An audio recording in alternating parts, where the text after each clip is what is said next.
তো ভাই লোক, আমি জানি আমি লেট, বাট ফাইনালি আমি খাদান মুভিটা দেখে নিয়েছি। আর এই মুভির মধ্যে কি কি জিনিস ভালো লেগেছে, কি কি জিনিস খারাপ লেগেছে নিয়ে কথা বলবোই, বাট ডাইরেক্ট পয়েন্টে চলে আসি। এই মুভির স্টোরি নিয়ে আগে কথা বলা যাক। তো এখানে স্টোরিটা হচ্ছে একটা কয়লা খনি, যে নেড়েছ হচ্ছে সব্যসাচী। আর এইখানে দুজন রাজা, একজন লাল রাজা, একজন নীল রাজা, মানে একটা আমাদের দেব, একটা হচ্ছে যিশু। তারা এই নতুন কয়লা খনিতে এসে সেখানকার রাজা হয়ে যায়। ইয়েস, অ্যান্ড কিভাবে হয়ে যায় সে জানতে তোমার ডেফিনেটলি মুভিটা দেখতে হবে। আর তারপর রাজা হওয়ার পর তাদের কিভাবে শত্রু বাড়ে, তারা কিভাবে শত্রু নিধন করে, সেটা জানতে গেলে তোমার কিন্তু এই মুভিটা দেখতে হবে। সেটা হচ্ছে একটা বেসিক স্টোরি এই খাদান মুভির। এখানে দুজন বাইরে থেকে আসবে, আউটসাইডার, তারা এসে কয়লা খনি কিভাবে রাজা হয়ে উঠবে, সেটাই হচ্ছে এই খাদানের মোটামুটি একটা স্টোরি। আর এবার যদি এই মুভির ভালো দিকের কথা বলি, তাহলে ডেফিনেটলি আমি এই মুভির রনেস এর কথা বলবো, যেটা অ্যাকচুয়ালি প্রতিটা শটে এই মুভির ভেতর ছিল।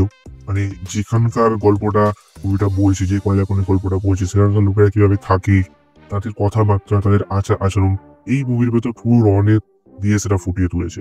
তুমি এই মুভির ভেতর স্যাম মাহাতো মানে আমাদের দেবদার ডায়লগ শুনে নিতে পারো, বা তার আশেপাশের লোকেদের ডায়লগ শুনে নিতে পারো, যেটা অ্যাকচুয়ালি ফিল করিয়ে দেয় যে হ্যাঁ ভাই, এখানকার স্টোরি বলছে, এখানকার পুরোপুরি কালচারটাকে তার রনেস ভাবে দেখিয়েছে। আর তার পাশাপাশি রনেস অ্যাকশনের ভেতর ছিল, তার পাশাপাশি যে গ্র্যান্ড লেভেলে শুট করেছিল মুভিটা, লিটারালি অনেকটা বড় স্কেলে শুট করেছিল মুভিটা, যে কারণে এই সব শর্টগুলো মুভির ভেতর কিন্তু খুব দুর্দান্ত ভাবে আমাদের দেখানো হয়েছে। আর তার পাশাপাশি যদি আরো কিছু জিনিস এই মুভির মধ্যে ভালো লেগে থাকে, তাহলে ডেফিনেটলি আমি এর অ্যাকশনের কথা বলবো।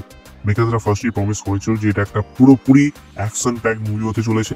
পুরোপুরি তো বলবো না, বাট অ্যাকশন দিক থেকে কোনো খামতি কিন্তু মেকার্সরা রাখেনি। ইয়েস, অ্যাকশন দেখে আমার মজা এসছে, আমি সিটি মেরেছি, আমি চিল্লেওছি, বিকজ আমি মজা পেয়েছি আফটার অ্যাকশন দেখে। ইয়েস, অ্যান্ড বাংলা মুভির ভেতর সচরাচর এরকম অ্যাকশন তুমি দেখতে পাবে না। সো খাদান অ্যাকশনের দিক থেকে কিন্তু একবারে টপ নচ লেভেলের, আমি বলবো 10 out of 10 দিয়ে দেবো আমি অনলি এই খাদানের অ্যাকশন দেখে। তারপর ভালো লেগেছে এই মুভির ভেতর থাকা পারফরমেন্স।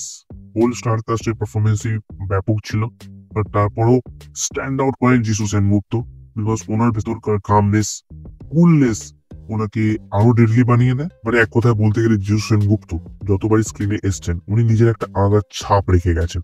কারণ এই ক্যারেক্টারটা একটা আনএক্সপেক্টেড ক্যারেক্টার। মেবি মুভির ভেতর ওর নাম তো মোহন দাস।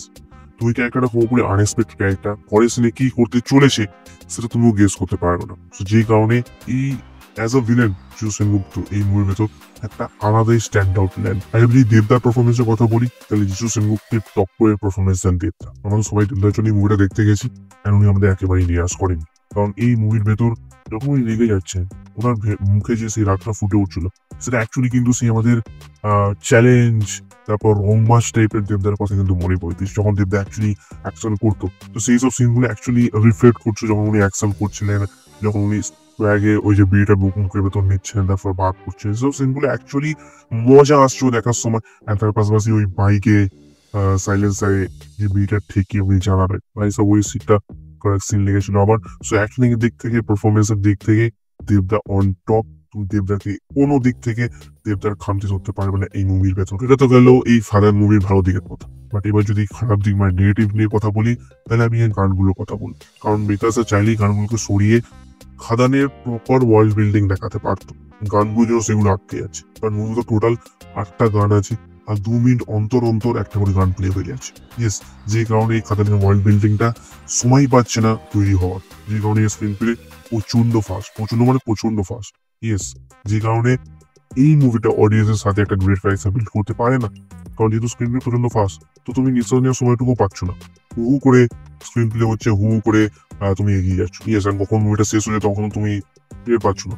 ইয়েস, যে কারণে আমার মনে হচ্ছে গানগুলোকে সরিয়ে দিয়ে যদি মেকার্সরা প্রপার খাদানের ওয়ার্ল্ড বিল্ডিং করতো, তাহলে খাদান মুভিটা কিন্তু অডিয়েন্সের সাথে আরো একটা ভালো কানেকশন বিল্ড করতে পারতো।